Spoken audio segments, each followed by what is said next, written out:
ओम नमो भगवते वासुदेवाय। ओम नमो भगवते वासुदेवाय। ओम नमो भगवते वासुदेवाय। ओम नमो भगवते वासुदेवाय। ओम नमो भगवते वासुदेवाय। श्रीमद् भागवत पुराण प्रथम स्कंद अध्याय 3। भगवान के अवतारों का वर्णन। श्री सूत जी कहते हैं, सृष्टि के आदि में भगवान ने लोकों के निर्माण की इच्छा की। इच्छा होते ही उन्होंने महत्त्व आदि से निष्पन्न पुरुष रूप ग्रहण किया। उसमें 10 इंद्रियां, 1 मन और 5 भूत, ये 16 कलाएं थी। उनमें कारण जल में शयन करते हुए जब योग निद्रा का विस्तार किया, तब उनके नाभि सरोवर में से एक कमल प्रकट हुआ और उस कमल से प्रजापतियों के अधिपति ब्रह्मा जी उत्पन्न हुए। भगवान के उस विराट रूप के अंग प्रत्यंग में ही समस्त लोकों की कल्पना की गई है। वह भगवान का विशुद्ध सत्वमय श्रेष्ठ रूप है। योगी लोग दिव्य दृष्टि से भगवान के उस रूप का दर्शन करते हैं। भगवान का वह रूप हजारों पैर, जांघें, भुजाएं और मुखों के कारण अत्यंत विलक्षण है। उसमें सहस्त्रों सिर, हजारों कान, हजारों आंखें, हजारों नासिकाएं हैं। हजारों मुकुट, वस्त्र और कुंडल आदि आभूषणों से उल्लासित रहता है। भगवान का यही पुरुष रूप, जिसे नारायण कहते हैं, अनेक अवतारों का अक्षय कोश है। इसी से सारे अवतार प्रकट होते हैं। इस रूप के छोटे से छोटे अंश से देवता, पशु पक्षी, मनुष्य आदि योनियों की सृष्टि होती है। उन प्रभु ने पहले कौमार सर्ग में सनक, सनंदन, सनातन और सनत कुमार, इन 4 ब्राह्मणों के रूप में अवतार ग्रहण करके अत्यंत कठिन अखंड ब्रह्मचर्य का पालन किया। दूसरी बार इस संसार के कल्याण के लिए समस्त योगियों के स्वामी उन भगवान ने ही रसातल में गई हुई पृथ्वी को निकाल लाने के विचार से शुकर का रूप ग्रहण किया। ऋषियों की सृष्टि में उन्होंने देवर्षि नारद के रूप में तीसरा अवतार ग्रहण किया। सतवत तंत्र का, जिसे नारद पंचरात कहते हैं, उपदेश किया। उसमें कर्मों द्वारा किस प्रकार कर बंधन से मुक्ति मिलती है, इसका वर्णन है। धर्म पत्नी मूर्ति के गर्भ से उन्होंने नर नारायण के रूप में चौथा अवतार ग्रहण किया। इस अवतार में उन्होंने ऋषि बनकर मन और इंद्रियों का सर्वथा संयम करके बड़ी कठिन तपस्या की। 5वें अवतार में वे सिद्धों के स्वामी कपिल के रूप में प्रकट हुए और तत्वों का निर्णय करने वाले शांग शास्त्र का, जो समय के पेड़ से लुप्त हो गया था, आसुरी नामक ब्राह्मण को उपदेश किया। अनसुईया के वर मांगने पर 6वें अवतार में अत्रि की संतान दत्तात्रेय हुए। इस अवतार में उन्होंने अलर्क एवं प्रहलाद आदि को ब्रह्म ज्ञान का उपदेश किया। 7वीं बार रुचि प्रजापति की आकुति नामक पत्नी से यज्ञ के रूप में उन्होंने अवतार ग्रहण किया। अपने पुत्र याम आदि देवताओं के साथ स्वयंभू मनु मनवंतर की रक्षा की। राजा नाभि की पत्नी मेरु देवी के गर्भ से ऋषभ देव के रूप में भगवान ने 8वां अवतार ग्रहण किया। इस रूप में उन्होंने परमहंसों को मार्ग, जो सभी आश्रम के लिए वंदनीय है, दिखाया। ऋषियों की प्रार्थना से 9वीं बार वे राजा पृथु के रूप में अवतरण हुए।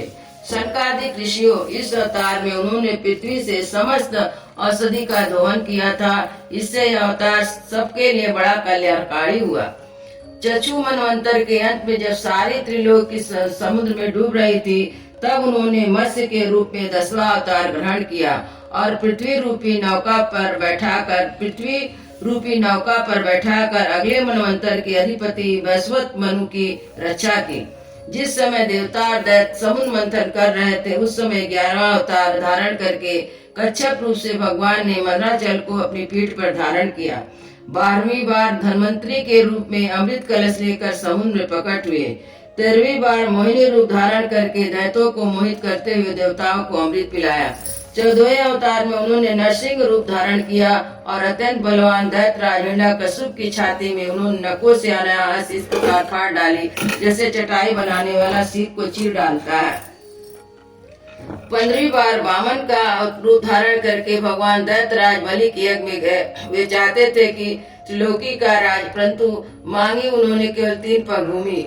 16वें में परशुराम अवतार में जब उन्होंने देखा कि राजा लोग ब्राह्मणों के द्रोही हो गए हैं, तब क्रोधित होकर उन्होंने पृथ्वी को 21 बार क्षत्रियों से शून्य कर दिया। इसके बाद 17वें अवतार में सतवती के गर्भ से पराशर के द्वारा वे व्यास के रूप में अवतीर्ण हुए।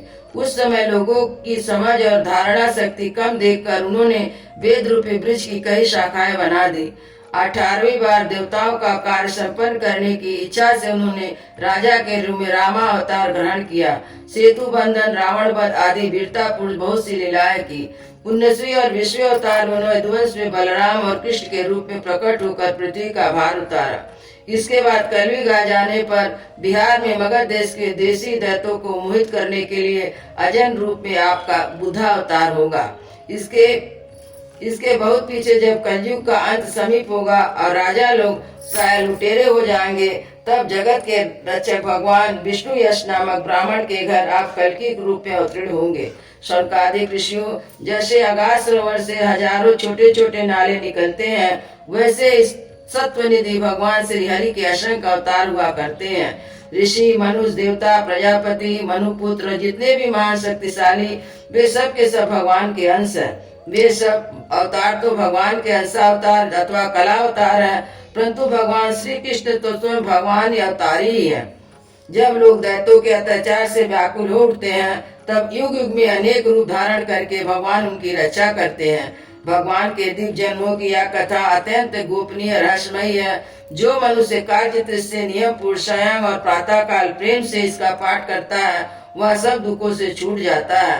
प्राकृत स्वरूप रहित चिन्मय भगवान का जो स्थूल जगदाकार रूप है, वह इनकी माया के महत्व गुणों से भगवान में ही कल्पित है।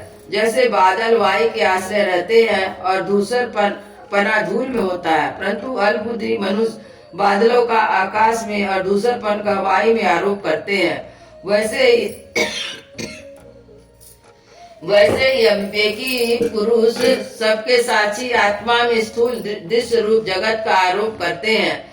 इस स्थूल रूप में परे भगवान का एक सूक्ष्म व्यक्त रूप है, जो ना तो स्थूल की तरह आकार आदि गुण वाला है, ना देखने सुनने में आ सकता है। वही सूक्ष्म शरीर है।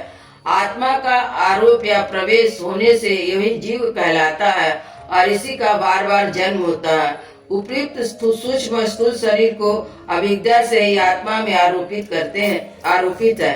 जिस अवस्था में आत्म स्वरूप के ज्ञान से यह आरोप दूर हो जाता है, उसी समय ब्रह्म का साक्षात्कार होता है।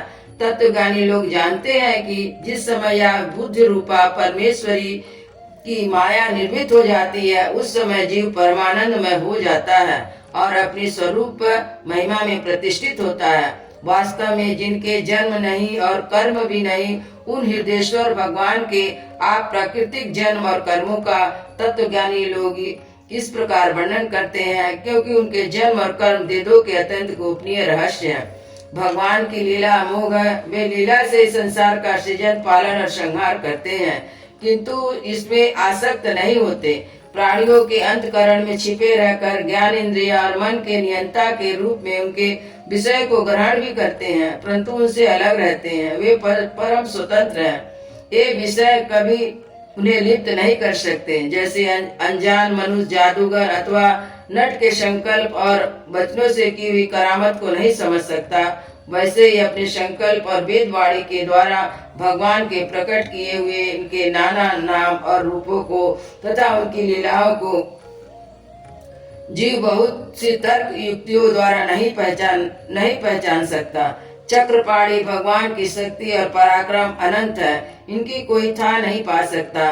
वे सारे जगत के निर्माता होने पर भी उससे सर्वथा परे हैं। उनके स्वरूप को अथवा उनकी लीला के रहस्य को वही जान सकता है जो नित्य निरंतर निष्कपट भाव से उनके चरण कमलों की दिव्य गंध का सेवन करता है, सेवा भाव से उनके चरणों का चिंतन करता रहता है। शौनकादि ऋषियों, आप लोग बड़े ही सौभाग्यशाली तथा धन्य हैं, जो इस जीवन में विघ्न विधाओं से भरे संसार में समस्त लोकों के स्वामी भगवान श्री कृष्ण से वह सर्वात्मक आत्मभाव अनिवर्चनीय अनंत प्रेम करते हैं, जिससे फिर जन्म मरण रूपी संसार के भयंकर चक्र में नहीं पड़ना होता। भगवान वेद व्यास की ने यह वेदों के समान भगवत चरित से परिपूर्ण भागवत नामक पुराण बनाया है। उन्होंने इसे कल्याणकारी महान पुराणों को लोगों के परम कल्याण के लिए अपने आत्मज्ञान शिरोमणि पुत्र को ग्रहण कराया। इसमें सारे वेद और इतिहास का सार संग्रह किया गया है। सुखदेव जी ने राजा परीक्षित को सुनाया। उस समय परम महर्षि से घिरे हुए आमरण अनशन व्रत लेके गंगा तट पर बैठे हुए थे। भगवान श्री कृष्ण जब धर्म ज्ञान आदि के साथ अपने परम धाम को पधार गए, तब इस कलयुग में जो लोग अज्ञान रूपी अंधकार से अंधे हो रहे हैं, उनके लिए पुराण रूपी सूर्य इस समय प्रकट हुआ है। सनकादि ऋषियों जब महा तेजस्वी श्री सुखदेव जी महाराज वहाँ पुराण की कथा कह रहे थे, तब मैं भी वहाँ बैठा था। वही मैंने उनकी कृपा पूर्णमति से इसका अध्ययन किया। मेरा जैसा अध्ययन है, मेरी बुद्धि ने जिस प्रकार इसको ग्रहण किया, उसी के अनुसार इसे मैं आप लोग को सुनाऊंगा। अयोध्या श्री राम लला की जय, वृंदावन बिहारी लाल की जय, सतगुरु महाराज की जय।